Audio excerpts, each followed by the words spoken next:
There's always that risk. And we also are ready to face the risk. Hindi kami natatakot sa China at handa kaming harapin ang panganib na posibleng simulan ng mga to.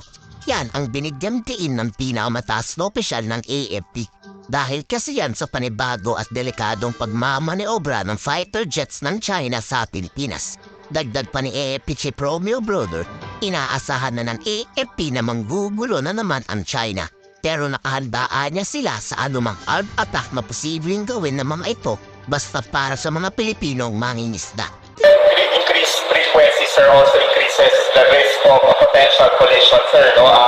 How are we dealing with that? Kasi, we might, as we continuously do our patrols, nandun laging risk, sir, na potentially mag-collision rates up. It's not a question of if, but when. No, there's always that risk. And we also are ready to face the risk. But it is also our responsibility to protect our territorial seas and our exclusive economic zone. Because we have to really protect our sovereignty and our sovereign rights. And aside from that, we are also protecting our fishermen who are in the West Philippines. So, karapatan talaga natin na magpatrolya sa ating sariling dagat at doon sa ating exclusive economic zone. Pero bakit patuloy na nagsasanay ang Armed Forces of the Philippines sa gantong klaseng sitwasyon? Hindi man sa ngayon, pero naniniwala sila na pagdating ng panahon ay may mangyayari talagang gulo sa pinag-aagawang teritoryo. Kaya dapat anyang may kalaman ang bawat membro ng AFP mo ay pagbombahan sa oras ng digmaan.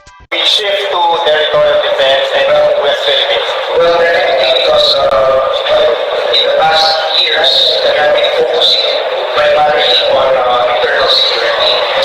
This year, actually starting last year and this year especially, we have been experiencing challenges, particularly in the West Philippine Sea.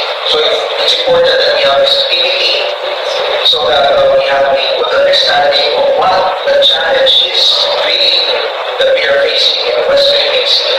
And so that all of us have more or less a common understanding of what we are facing and what we have to do. Sir, may pagkwento ng Okay.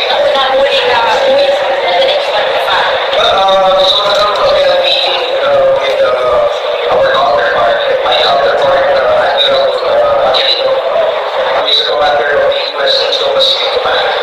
At isa na sa mga pinag-usapan natin yung nangyari na joint maritime air patrol. So at our level, we had to make sure that everything was in order and that the conduct of this joint operations will be smooth and safe for everybody.